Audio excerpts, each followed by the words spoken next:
Right, we have got as far as Nehemiah chapter 2, and I'm going to cover off verses 10 to 20. And what I'm going to do is I'm going to do a good thing. I'm going to split it into three. I'm going to talk about planning, I'm going to talk about preparation, and then I'm going to talk about presentation. Right, this sounds like typical me when it comes to actually teaching people how to do presentations or preach or go into court. It's all the same thing. But first of all, let's just read Nehemiah 2, verses 10 to 20, and I'm reading from the New International Version. When Sanballat the Horonite, yes, and Tobiah the Ammonite official heard about this is Nehemiah turning up, they were very much disturbed, and so that someone had come to promote the welfare of the Israelites. I went to Jerusalem, and after staying there for 3 days, I set out during the night with a few others. I had not told anyone what my God had put on my heart to do for Jerusalem. There were no mounts with me except the one I was riding on. By night I went out through the valley gate towards the Jackal Well and the Dung Gate, examining the walls of Jerusalem, which had been broken down, and its gates which had been destroyed by fire. Then I moved on towards the Fountain Gate and the King's Pool, but there was not enough room for my mount to get through. So I went up the valley by the night, examining the wall. Finally I turned back and re-entered through the valley gate. The officials did not know where I had gone or what I was doing, because as yet I had said nothing to the Jews or the priests or the nobles or the officials or any others who would be doing the work. Then I said to them, "You see the trouble we are in? Jerusalem lies in ruins, and its gates have been burned with fire. Come, let us rebuild the wall of Jerusalem, and we will no longer be in disgrace." I also told them about the gracious hand of my God on me, and what the king had said to me. They replied, "Let us start rebuilding." So they began this good work. But when Sanballat the Horonite, Tobiah the Ammonite official, and Geshem the Arab heard about it, they mocked and ridiculed us. "What is this you are doing?" they asked. "Are you rebelling against the king?" I answered them by saying, "The God of heaven will give us success. We, his servants, will start rebuilding. But as for you, you have no share in Jerusalem or any claim on its historic rights to it." It's quite a statement at the end there. Right. Going left beam. Have you ever considered how you build a wooden sailing ship? Carefully, yes, make sure it floats. Before you start building a wooden sailing ship, you need to know where you're going and what you want to do, what you want to build it for. And that's vision. Where do you want to go? What do you want to do? Steve Covey, in his 7 Habits of Highly Successful People, puts down as habit number 2, begin with the end in sight.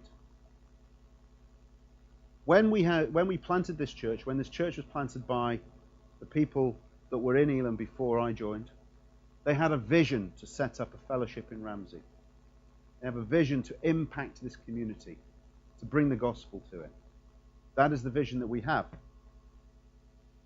Moses, on the other hand, when he rocked up to the edge of the promised land, just give you a bit of a background, takes everybody out of Egypt. There's various estimates, but they reckon there was about 2.5 million of them, thereabouts. So it's not exactly a small Sunday picnic that they've gone on. They go the long way out of Egypt to Mount Sinai. They then do a quick bink up north, and they get to the edge of the promised land.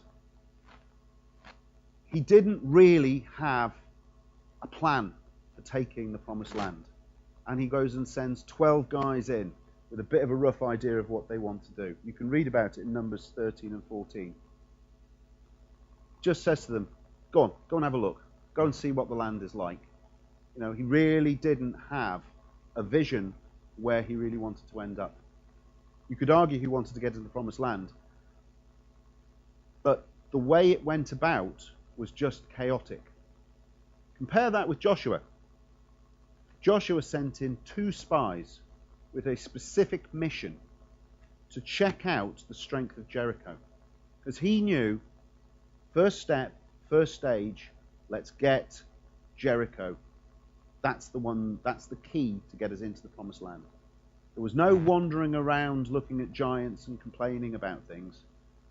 The spies went in with a specific plan to do what they needed to do. Nehemiah also had a vision, but he knew he needed to plan to succeed. We read that in verse 12. Until he had his plan sorted out in his mind, until he knew where he was going with it, he didn't share it with anybody. He wanted to know what he had before he brought people on board. Joshua did that. Moses didn't. We need to know when we are going forward, when we are making the steps that we need to do, when we're trying to build the kingdom, when we are working towards a goal, we need to know what plan we have.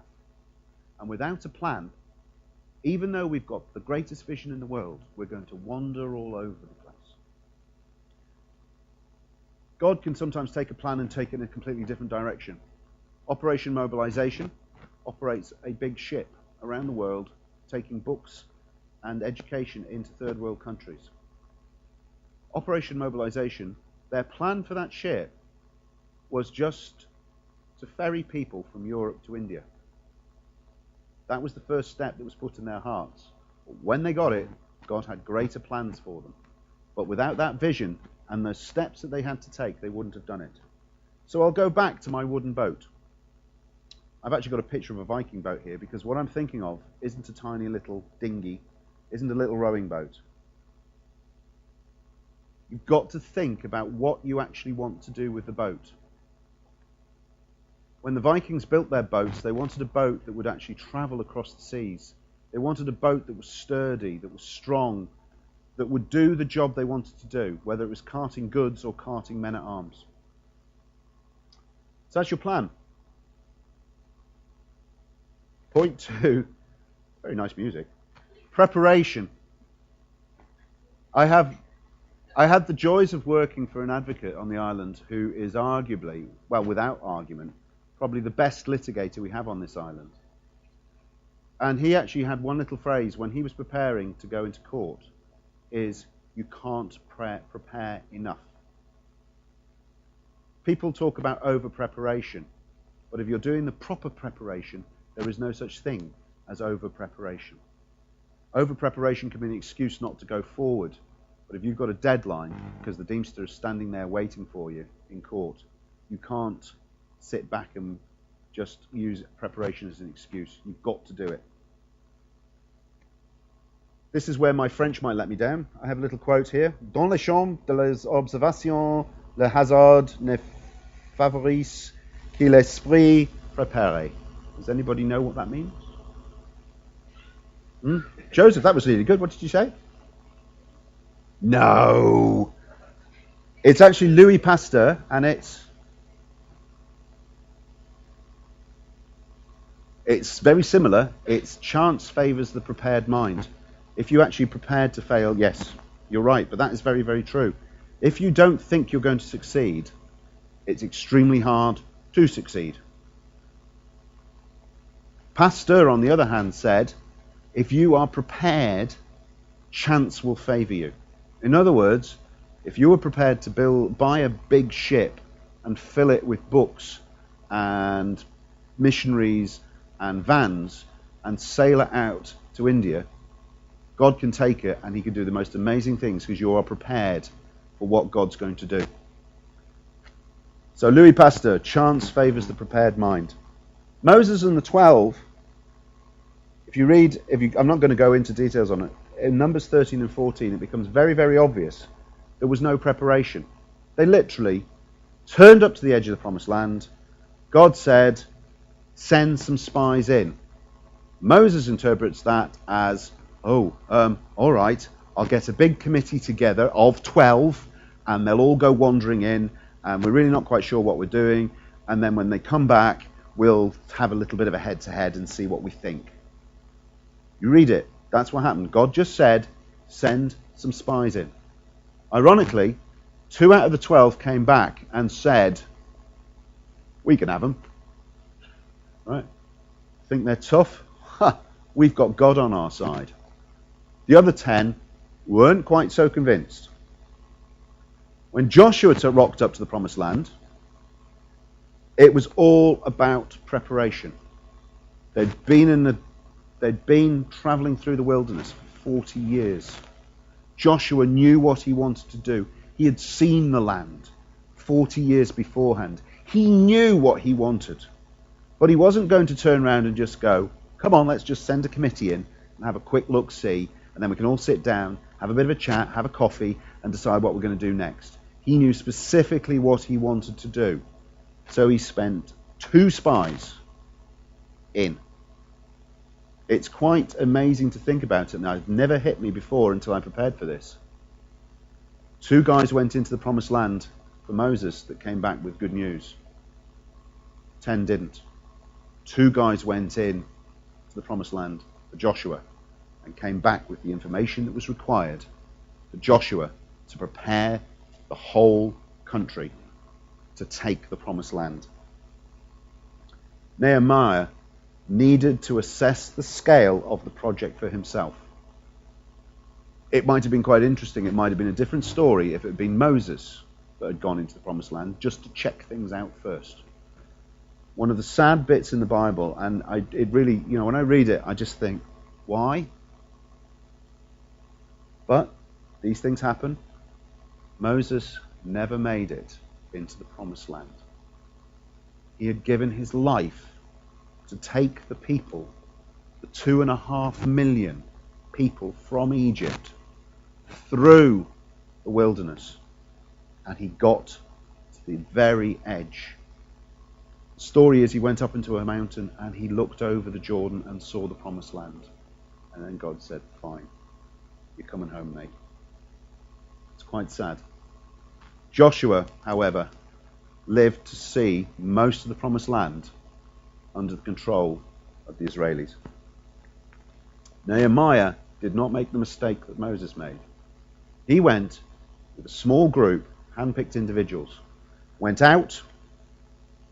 There was no use in just saying, I think we should. He just went and did it. He looked at the walls. He hit an obstacle. Right, just a little bit of historical information.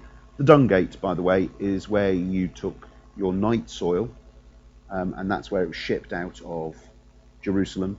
It was downriver and went down the valley for obvious reasons. So that's why it's called the Dung Gate. And he went anti-clockwise out and discovered he couldn't get very far up the valley on that side. So he double-backed and went right round the top. So he could actually look at all the walls. I presume he got to the bit that he couldn't get past, having gone the other side, and then went all the way back round again to come in through the valley gate. So actually, you think about it, he didn't actually even look at the walls once. He actually looked at the walls twice. He saw them going out, and he saw them coming back. And he did it at night because he didn't want people to start muttering and people to start getting the wrong idea of what he was trying to do. Sometimes in leadership, we have to literally put the package together so that when we tell people what we're going to do, we've not got people half understanding what we're trying to do because we haven't in ourselves got the whole thing together. And the other thing is you take people with you who are actually going to be part and take ownership of what you're trying to do. It's no use having people who are just going to say, I think we should, when you do not know what that would mean.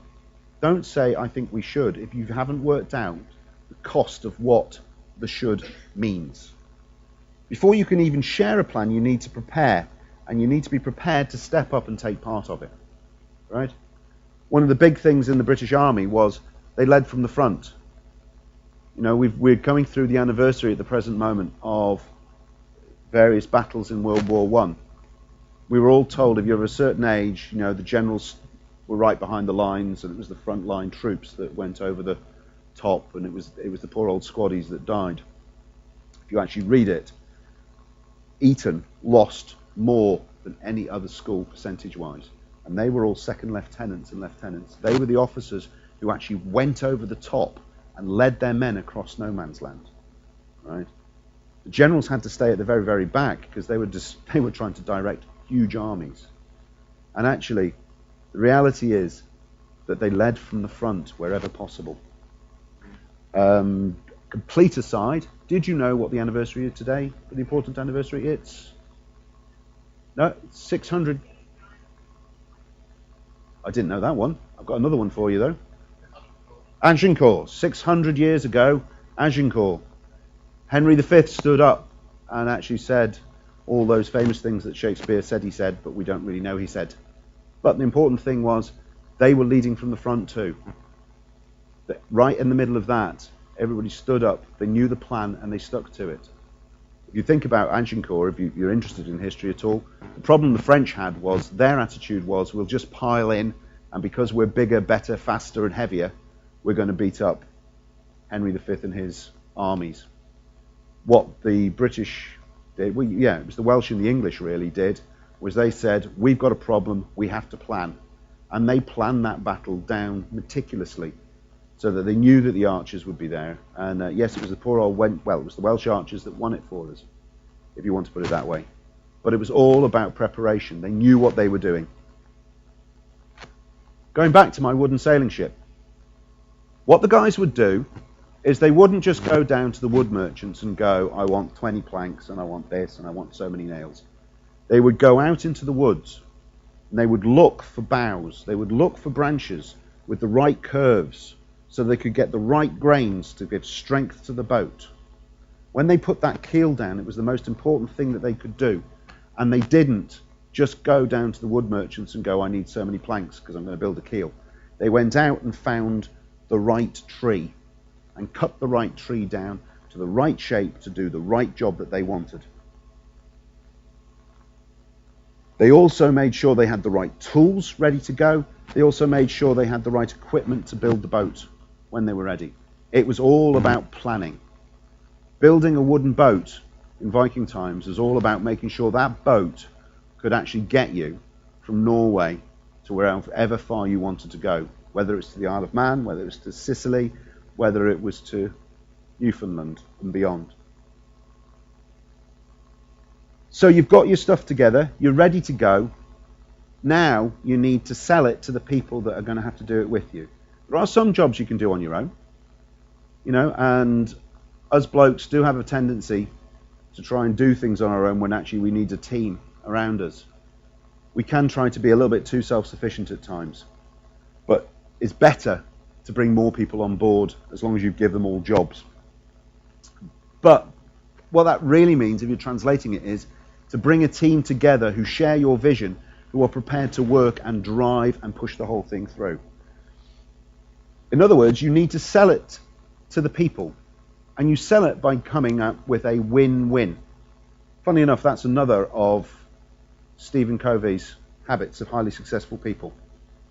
Moses is sitting at the edge of the promised land. 12 guys come back. 2 of them are going, it's brilliant, we can take it. 10 are sitting there going, oh, it's going to be an awful lot of hard work, and there's big fellas there, and they're scary, and I don't think we can take them on, and it's all going to be this, that, and the other. They did not buy into the vision. They did not sell it to the people. And the result of that? 40 years in the wilderness. Out of the 2.5 million people who crossed the Red Sea, only 2 made it into the promised land. That is a scary thought. If you don't buy in. There are churches, church groups, fellowships, where they've never achieved anything because the body have just said, oh, I like it the way it is. I like the building that we have. I don't want to change things. There's a church not far away from us here, and I was speaking to one of their leaders, one of their senior people, and she said to me, how can we attract young people to the church like your church does? As if I had the magic formula. And I turned round to her and I said, have you asked the people in the village what they want from the church? And she looked at me, and you could see the penny drop. If they had taken that step to go out into the community to find out what the community's needs were, if they had done the midnight stroll around the walls to find out where the gates were burnt, where the wall was badly damaged, if they had gone out to find out what the true, real needs of that community were, she knew the answer would be that they would have to do church different to the way she had been doing church from when she was a tot. That was the problem with the 2.5 million. That was the problem with the 10. They were going to have to step out of their comfort zone. And they really didn't want to. Joshua, however, it wasn't just about the 2 spies. We read about the 2 spies, but you've got to actually read the whole thing in context. You've got to start at the end of Deuteronomy and find out what happened when the Israelis finally rocked up to the edge of the Jordan. Step by step, the people were prepared. And they were prepared in a way that it was always a win-win. They could see the benefits that they could get, and the leaders could communicate to them what they needed to know at that moment. Moses started it. He got the whole of the people to renew their covenant to God. He made sure there was a new leader in place, the man that was right to take them into the promised land. He elevated Joshua to that position. Joshua then sends the 2 spies in, so he knows what the land looks like. He knows what's going to be involved. He knows what the cost is going to be. He then gets the people across the Jordan. He tells them they're going to go across the Jordan. He tells them what's going to happen. They go across the Jordan. Right, sorry lads, this is the bit that's a bit eye-watering. He then takes his whole army and says to the lads, we're going to have a men's retreat. And they disappear into the wilderness. What they hadn't been doing in the wilderness was circumcision. And the whole army was circumcised. Right? No women. Just the men. Imagine that as blokes. Come on, we've got a man's event. We're going into the woods. And by the way, bring a knife. Right. But he also reconsecrated the guys to be prepared for war. He was getting them ready. So when it came to ordering the march around Jericho, every man knew what he was doing, and every man was prepared to accept what was involved. Nehemiah, and this is literally coming to the end of my little patch, Nehemiah had to do exactly the same. He had to make sure he had everything sorted out, and then he sat down with the Jews and said to them, this is what we are going to do. We are going to rebuild the walls of the city.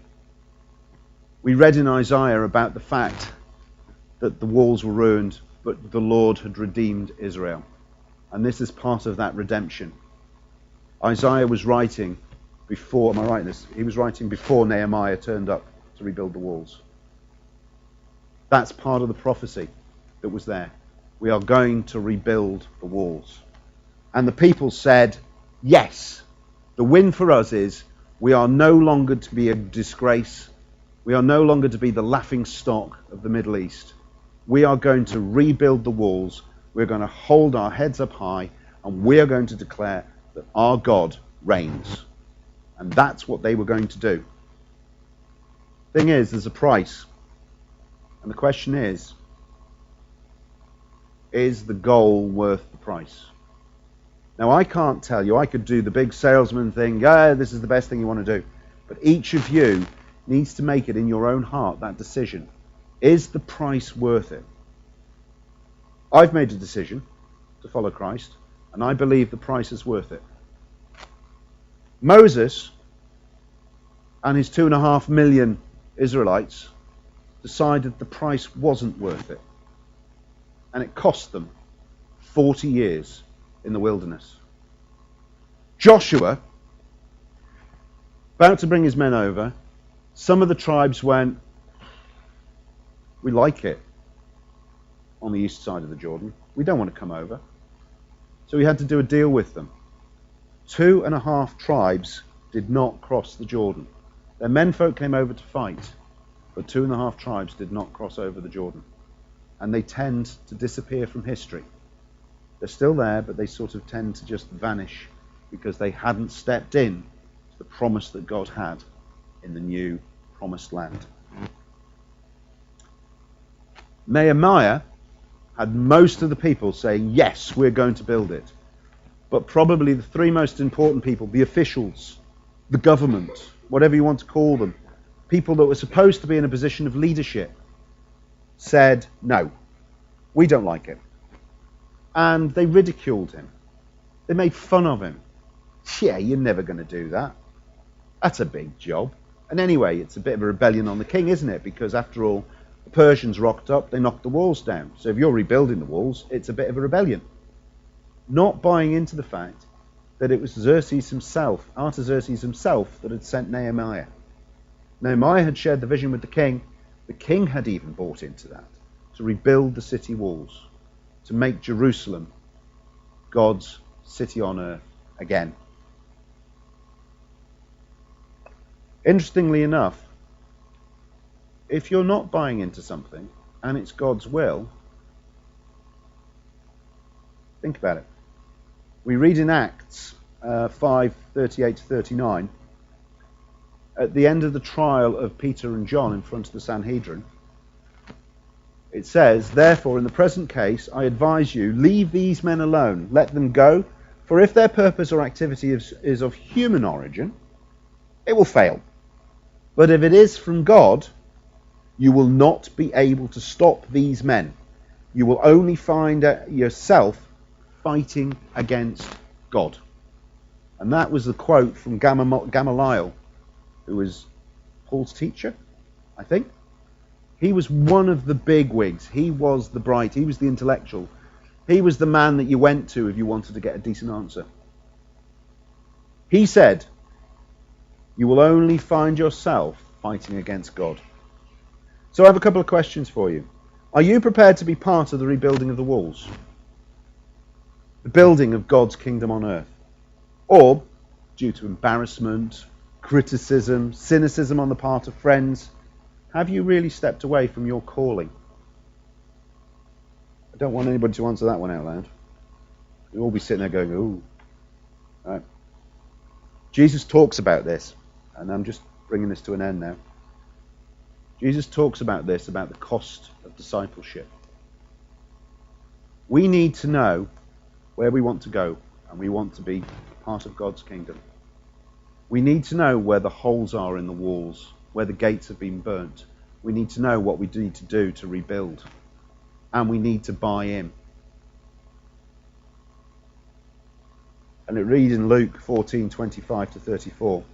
A large crowds were travelling with Jesus, and turning to them he said, if anyone comes to me and does not hate father and mother, wife and children, brothers and sisters, yes, even their own lives, such a person cannot be my disciple. And whoever does not carry their cross and follow me cannot be my disciple. He hasn't been to the cross yet, and he's talking about people lifting up their cross. Suppose one of you wants to build a tower. Would you first sit down and estimate the cost to see if you have enough money to complete it? For if you lay the foundation and are not able to finish it, everyone who sees it will ridicule you, saying, this person began to build and wasn't able to finish. You need to know the cost. Or suppose a king is about to go to war against another king. Wouldn't he first sit down and consider whether he is able with 10,000 men to oppose the one coming against him with 20,000? If he is not able, he will send a delegation while the other is a long way off and ask for terms for peace. In the same way, those of you who do not give up everything you have cannot be my disciples. Salt is good, but if it loses its saltiness, how can it be made salty again? We are the salt of the earth. That's what we've been told to do. We all have something on our hearts. We all have that vision. We have to buy into it.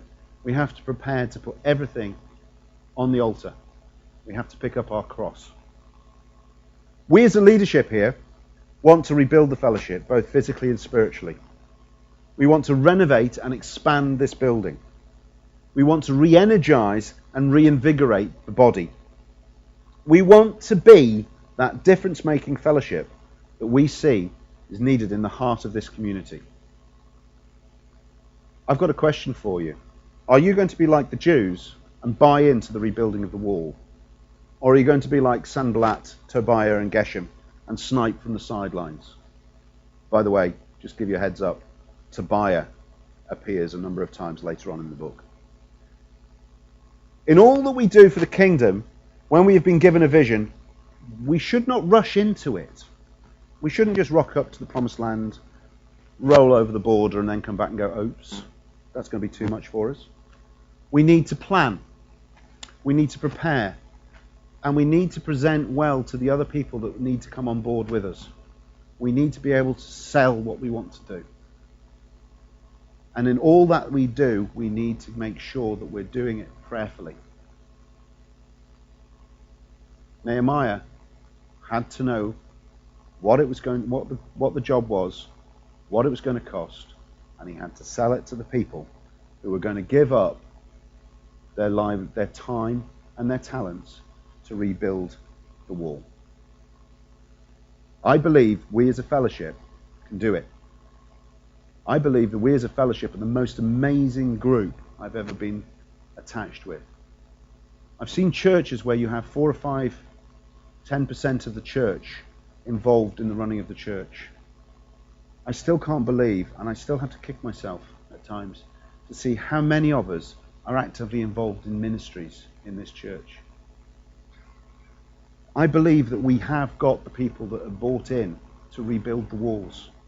And now is the time that we push it, that we actually do make this place better than it already is.